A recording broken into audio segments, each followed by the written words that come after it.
This book is called Whoosh by Barton, illustrated by Tate. Lonnie Johnson's super soaking stream of inventions. Oh, look at that. Blueprints. Action figure with ability to shoot water. Pressurized air-water rocket and launcher. Whoosh. Lonnie Johnson's super soaking stream of inventions.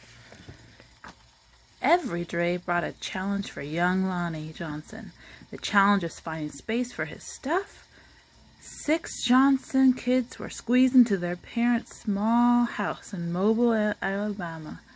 Lonnie would have loved a workshop of his own, but there just wasn't room. There was nowhere to keep his rocket kits.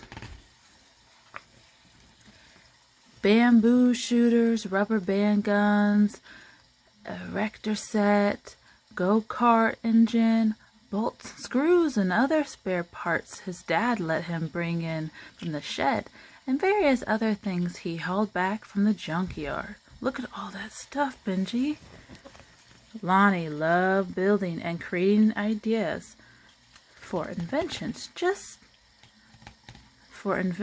Inventions just kept on flowing. Look at thinking really hard, concentrating. You get that look sometimes too when you're working. He learned how to make rockets from scratch. Kids at school gathered to watch Lonnie launch them, and he learned how to make rocket fuel. When it caught fire in the kitchen, Lonnie's mom didn't make him stop. She just sent him to work outside. Lonnie wanted to spend his life designing things, building things, and getting them to work. He wanted to be an engineer. However, Lonnie took an exam that said he would not make a very good one. His dream had been challenged. Lonnie was discouraged. But he knew that whoever had graded his test hadn't met Lynx. Inspired by a TV show, Lonnie had built his own robot. He made it out of scrap metal and named it Lynx. Compressed air cylinders and valves allowed Lynx's body to turn and its arms to move. The switches came from an old broken jukebox. Lonnie used a tape recorder to program Lynx, and as a bonus, the reels looked like eyes. Lonnie wanted to engineer his creation in science fair, but he couldn't get the transmitter to work. Without it, Lonnie couldn't send commands to Lynx. Look at that. Shh, shh, shh. Science fairs came and went. Lonnie missed one and then another until he got an idea. Now Lonnie may or may not have asked before he borrowed his little sister's walkie-talkie.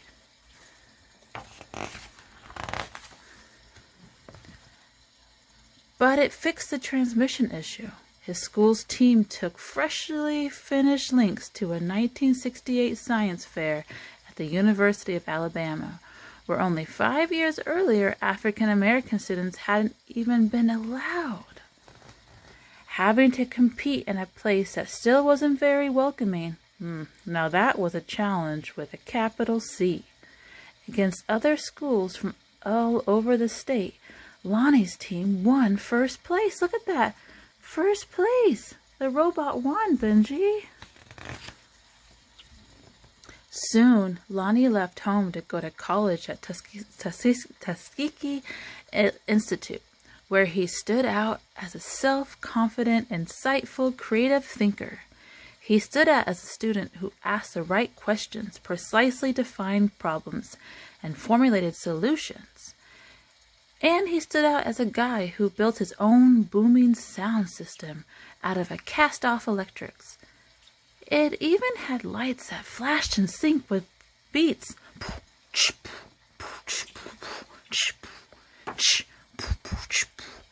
Lonnie sometimes studied right in the middle of his own parties. The extra studying paid off. He became an engineer after graduation, and that took him beyond Alabama. Way beyond. You see the steam coming from his cup? He's studying, drinking coffee, while dancing to the music. When NASA was sending out orbiters and probe called Galileo to Jupiter. Oh, remember Jupiter, Benji? A planet? Jupiter. The space agency needed to ensure a constant supply of power to the orbiter's computer memory. The engineer who had to figure out how to do it was Lonnie. He figured out how to send, to transmit to Galileo on Jupiter. His challenge was to come up with a lightweight backup system able to keep essential functions going in case the main power was lost. It wasn't easy. It wasn't obvious, but Lonnie found a solution. Some at NASA's Jet Propulsion Laboratory doubted his idea would work. Lonnie convinced them it would. He was right. As it photographed Jupiter and its moons, Galileo was supported by the power package that Lonnie designed. Much of what we know about Jupiter could have been at risk in a power failure, if not for Lonnie. Lonnie saved the information we now have for Jupiter. He was the brains behind it. Ideas for other problems to solve just kept on flowing. They flowed whether Lonnie was working with hundreds of people at NASA or up late tinkering with his own inventions. And finally, his own workshop. Look at his workshop, Benji. Look how organized it is. Everything has a place. What's this? A sink. He's using things in his workplace. Lonnie knew the world's millions of refrigerators and air conditioners needed a new cooling system. One that didn't use R12, a chemical that was bad for the environment. He had an idea for using water and air pressure instead.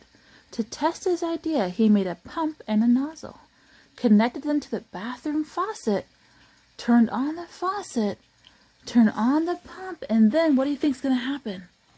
What's going to come out? Whoosh!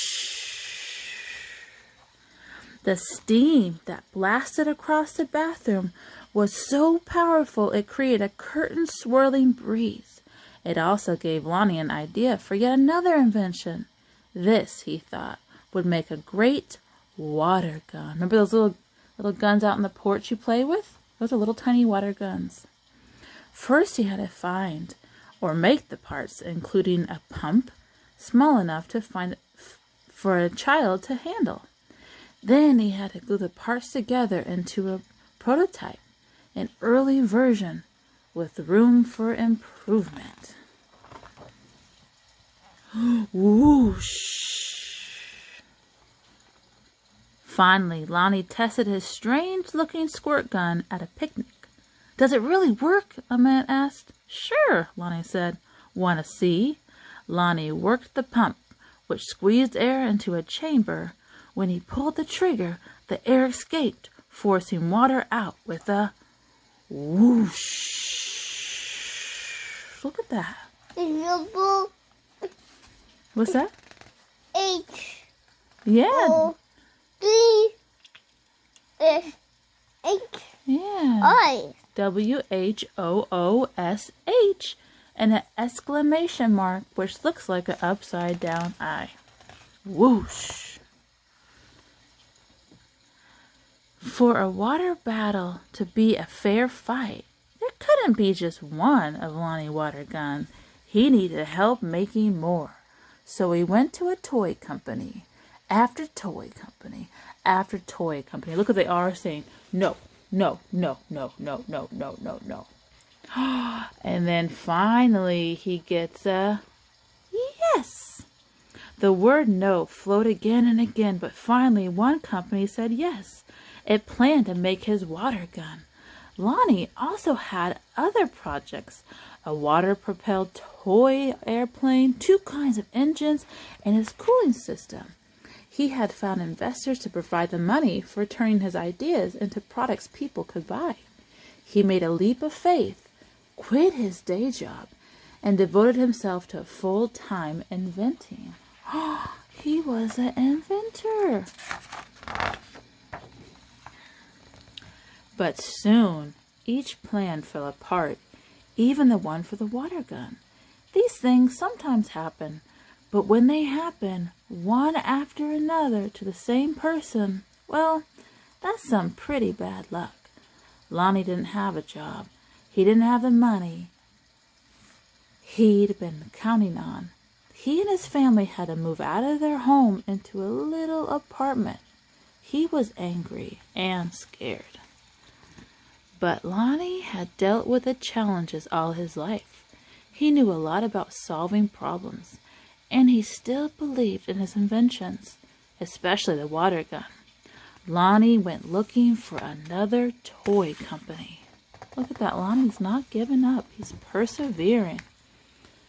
In 1989, he found a toy maker who was interested in seeing the water gun if Lonnie ever happened to be in Philadelphia. But don't make a special trip, the guy said. Huh, what is Lonnie flying in? He made a special trip. In his wife's suitcase, he carried a new prototype. He unpacked it, filled the tank with water, pumped the gun until the air pressure was good and high. What's this? Whoosh! Look at that! Their faces look happy, don't they? Whoosh! Let's see what happens. Kids everywhere agreed with that. Wow! Lonnie's water gun, called the Super Soaker, became a smash hit. In no time, there were Super Soakers in backyards and on beaches and parks and on playgrounds. Each sale of Super Soaker put a little money into Lonnie's pocket. All those hours, all those years that Lonnie spent in his workshop had paid off big time. Now he could afford to do just about anything he wanted. So what did Lonnie do? He got a bigger workshop, which is where you'll find him today. Because facing challenges, solving problems, and building things are what Lonnie Johnson loves to do. And his ideas just keep on flowing. Look at that! The Super Soaker uses a pump to compress the air found in water reservoir, which puts pressure on the water. He created a Super Soaker.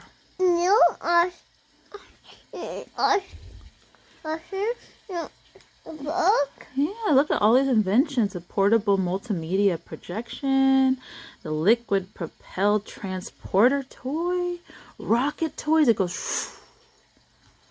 Wow. And there's Lonnie Johnson. And look at this. This is a quotation. This is a quotation for Lonnie Johnson. Look at, I wanted to be an engineer before I knew. Look at this. Yeah, it's a reflection of the light. Before I knew what an engineer was, I was always curious to know how things worked inside. Lonnie Johnson. And that was called Whoosh.